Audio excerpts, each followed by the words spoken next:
कृष्णाय वासुदेवाय हरये परमात्मने प्रणतक्लेशनाशाय गोविन्दाय नमो नमः। कृष्णाय वासुदेवाय हरये परमात्मने प्रणतक्लेशनाशाय गोविन्दाय नमो नमः। कृष्णाय वासुदेवाय हरये परमात्मने प्रणतक्लेशनाशाय गोविन्दाय नमो नमः। कृष्णाय वासुदेवाय हरये परमात्मने प्रणतक्लेशनाशाय गोविन्दाय नमो नमः। कृष्णाय वासुदेवाय हरये परमात्मने प्रणतक्लेशनाशाय गोविन्दाय नमो नमः। कृष्णाय वासुदेवाय हरये परमात्मने प्रणतक्लेशनाशाय गोविन्दाय नमो नमः।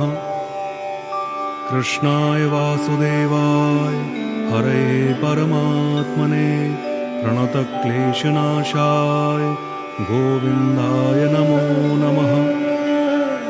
कृष्णाय वासुदेवाय हरये परमात्मने प्रणतक्लेशनाशाय गोविन्दाय नमो नमः। कृष्णाय वासुदेवाय हरये परमात्मने प्रणतक्लेशनाशाय गोविन्दाय नमो नमः। कृष्णाय वासुदेवाय हरये परमात्मने प्रणतक्लेशनाशाय गोविन्दाय नमो नमः। कृष्णाय वासुदेवाय हरये परमात्मने प्रणतक्लेशनाशाय गोविन्दाय नमो नमः। कृष्णाय वासुदेवाय हरये परमात्मने प्रणतक्लेशनाशाय गोविन्दाय नमो नमः। कृष्णाय वासुदेवाय हरये परमात्मने प्रणतक्लेशनाशाय गोविन्दाय नमो नमः। कृष्णाय वासुदेवाय हरये परमात्मने प्रणतक्लेशनाशाय गोविन्दाय नमो नमः। कृष्णाय वासुदेवाय हरये परमात्मने प्रणतक्लेशनाशाय गोविन्दाय नमो नमः। कृष्णाय वासुदेवाय हरये परमात्मने प्रणतक्लेशनाशाय गोविन्दाय नमो नमः। कृष्णाय वासुदेवाय हरये परमात्मने प्रणतक्लेशनाशाय गोविन्दाय नमो नमः। कृष्णाय वासुदेवाय हरये परमात्मने प्रणतक्लेशनाशाय गोविन्दाय नमो नमः। कृष्णाय वासुदेवाय हरये परमात्मने प्रणतक्लेशनाशाय गोविन्दाय नमो नमः। कृष्णाय वासुदेवाय हरये परमात्मने प्रणतक्लेशनाशाय गोविन्दाय नमो नमः। कृष्णाय वासुदेवाय हरये परमात्मने प्रणतक्लेशनाशाय गोविन्दाय नमो नमः। कृष्णाय वासुदेवाय हरये परमात्मने प्रणतक्लेशनाशाय गोविन्दाय नमो नमः। कृष्णाय वासुदेवाय हरये परमात्मने प्रणतक्लेशनाशाय गोविन्दाय नमो नमः। कृष्णाय वासुदेवाय हरये परमात्मने प्रणतक्लेशनाशाय गोविन्दाय नमो नमः। कृष्णाय वासुदेवाय हरये परमात्मने प्रणतक्लेशनाशाय गोविन्दाय नमो नमः।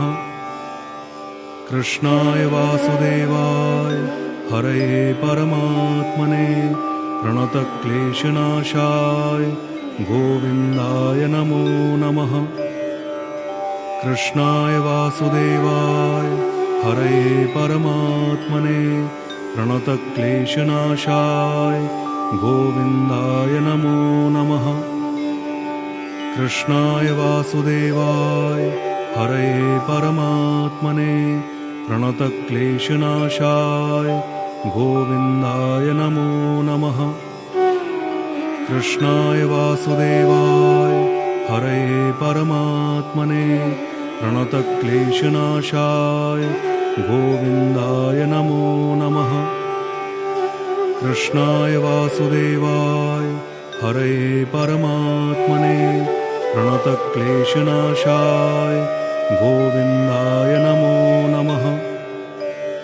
कृष्णाय वासुदेवाय हरये परमात्मने प्रणतक्लेशनाशाय गोविन्दाय नमो नमः।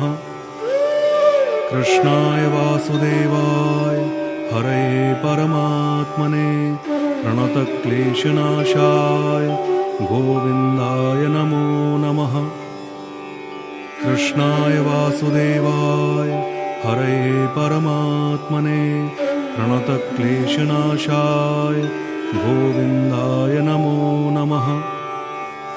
कृष्णाय वासुदेवाय हरये परमात्मने प्रणतक्लेशनाशाय गोविन्दाय नमो नमः। कृष्णाय वासुदेवाय हरये परमात्मने प्रणतक्लेशनाशाय गोविन्दाय नमो नमः। कृष्णाय वासुदेवाय हरये परमात्मने प्रणतक्लेशनाशाय गोविन्दाय नमो नमः।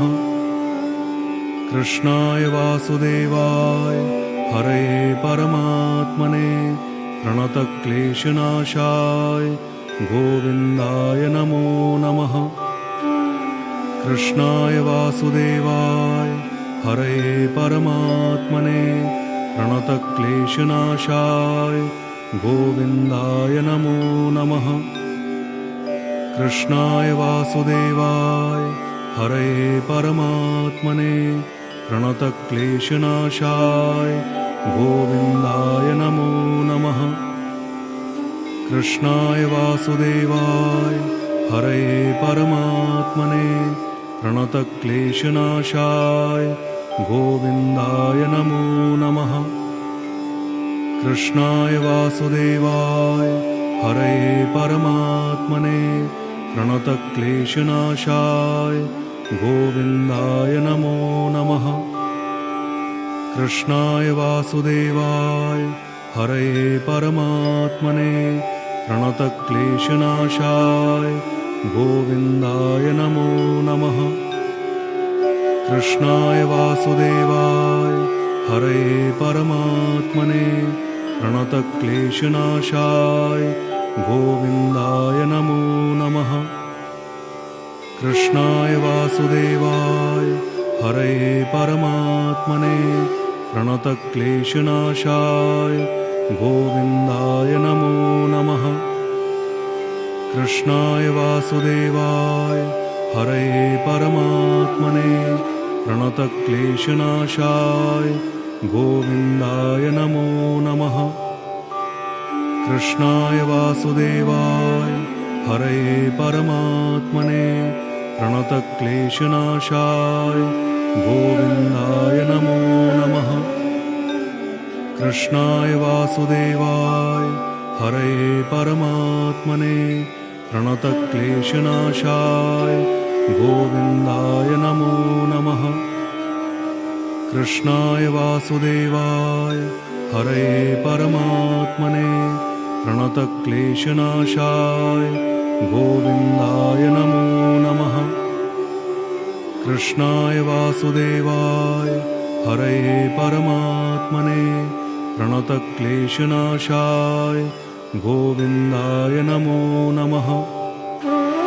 कृष्णाय वासुदेवाय हरये परमात्मने प्रणतक्लेशनाशाय गोविन्दाय नमो नमः। कृष्णाय वासुदेवाय हरये परमात्मने प्रणतक्लेशनाशाय गोविन्दाय नमो नमः। कृष्णाय वासुदेवाय हरये परमात्मने प्रणतक्लेशनाशाय गोविन्दाय नमो नमः। कृष्णाय वासुदेवाय हरये परमात्मने प्रणतक्लेशनाशाय गोविन्दाय नमो नमः। कृष्णाय वासुदेवाय हरये परमात्मने प्रणतक्लेशनाशाय गोविन्दाय नमो नमः। कृष्णाय वासुदेवाय हरये परमात्मने प्रणतक्लेशनाशाय गोविन्दाय नमो नमः। कृष्णाय वासुदेवाय हरये परमात्मने प्रणतक्लेशनाशाय गोविन्दाय नमो नमः। कृष्णाय वासुदेवाय हरये परमात्मने प्रणतक्लेशनाशाय गोविन्दाय नमो नमः। कृष्णाय वासुदेवाय हरये परमात्मने प्रणतक्लेशनाशाय गोविन्दाय नमो नमः। कृष्णाय वासुदेवाय हरये परमात्मने प्रणतक्लेशनाशाय गोविन्दाय नमो नमः। कृष्णाय वासुदेवाय हरये परमात्मने प्रणतक्लेशनाशाय गोविन्दाय नमो नमः। कृष्णाय वासुदेवाय हरये परमात्मने प्रणतक्लेशनाशाय गोविन्दाय नमो नमः। कृष्णाय वासुदेवाय हरये परमात्मने प्रणतक्लेशनाशाय गोविन्दाय नमो नमः। कृष्णाय वासुदेवाय हरये परमात्मने प्रणतक्लेशनाशाय गोविन्दाय नमो नमः। कृष्णाय वासुदेवाय हरये परमात्मने प्रणतक्लेशनाशाय गोविन्दाय नमो नमः। कृष्णाय वासुदेवाय हरये परमात्मने प्रणतक्लेशनाशाय गोविन्दाय नमो नमः। कृष्णाय वासुदेवाय हरये परमात्मने प्रणतक्लेशनाशाय गोविन्दाय नमो नमः। कृष्णाय वासुदेवाय हरये परमात्मने प्रणतक्लेशनाशाय गोविन्दाय नमो नमः।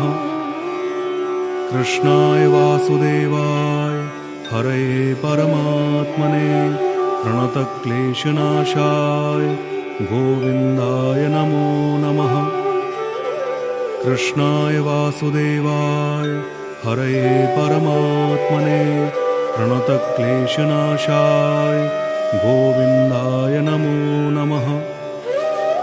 कृष्णाय वासुदेवाय हरये परमात्मने प्रणतक्लेशनाशाय गोविन्दाय नमो नमः। कृष्णाय वासुदेवाय हरये परमात्मने प्रणतक्लेशनाशाय गोविन्दाय नमो नमः। कृष्णाय वासुदेवाय हरये परमात्मने प्रणतक्लेशनाशाय गोविन्दाय नमो नमः। कृष्णाय वासुदेवाय हरये परमात्मने प्रणतक्लेशनाशाय गोविन्दाय नमो नमः। कृष्णाय वासुदेवाय हरये परमात्मने प्रणतक्लेशनाशाय गोविन्दाय नमो नमः। कृष्णाय वासुदेवाय हरये परमात्मने प्रणतक्लेशनाशाय गोविन्दाय नमो नमः। कृष्णाय वासुदेवाय हरये परमात्मने प्रणतक्लेशनाशाय गोविन्दाय नमो नमः।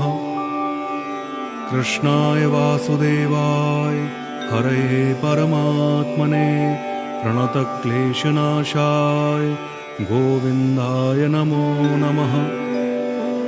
कृष्णाय वासुदेवाय हरये परमात्मने प्रणतक्लेशनाशाय गोविन्दाय नमो नमः।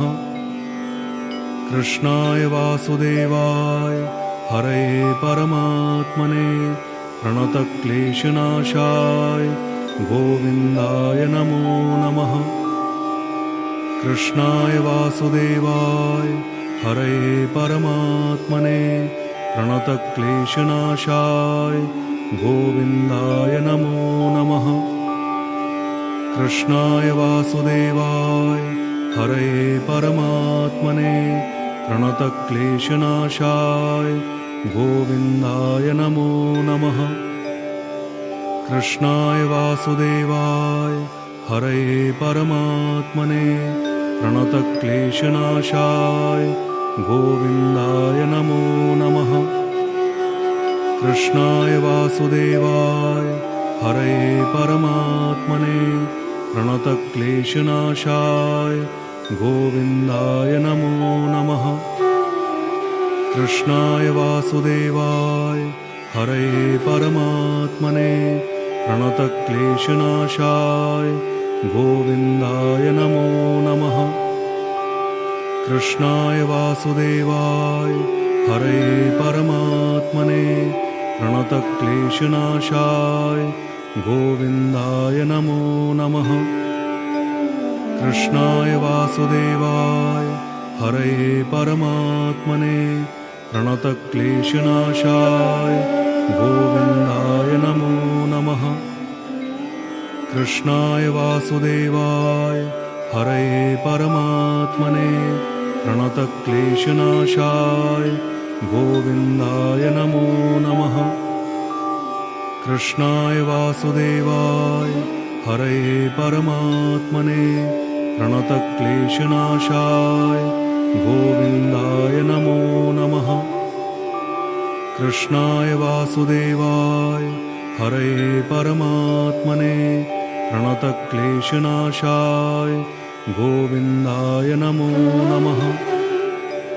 कृष्णाय वासुदेवाय हरये परमात्मने प्रणतक्लेशनाशाय गोविन्दाय नमो नमः।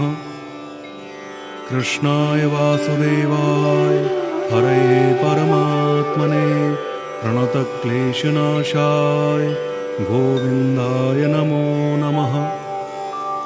कृष्णाय वासुदेवाय हरये परमात्मने प्रणतक्लेशनाशाय गोविन्दाय नमो नमः।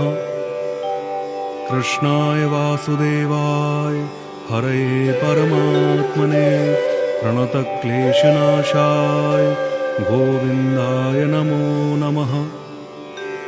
कृष्णाय वासुदेवाय हरये परमात्मने प्रणतक्लेशनाशाय गोविन्दाय नमो नमः। कृष्णाय वासुदेवाय हरये परमात्मने प्रणतक्लेशनाशाय गोविन्दाय नमो नमः। कृष्णाय वासुदेवाय हरये परमात्मने प्रणतक्लेशनाशाय गोविन्दाय नमो नमः। कृष्णाय वासुदेवाय हरये परमात्मने प्रणतक्लेशनाशाय गोविन्दाय नमो नमः। कृष्णाय वासुदेवाय हरये परमात्मने प्रणतक्लेशनाशाय गोविन्दाय नमो नमः। कृष्णाय वासुदेवाय हरये परमात्मने प्रणतक्लेशनाशाय गोविन्दाय नमो नमः। कृष्णाय वासुदेवाय हरये परमात्मने प्रणतक्लेशनाशाय गोविन्दाय नमो नमः। कृष्णाय वासुदेवाय हरये परमात्मने प्रणतक्लेशनाशाय गोविन्दाय नमो नमः।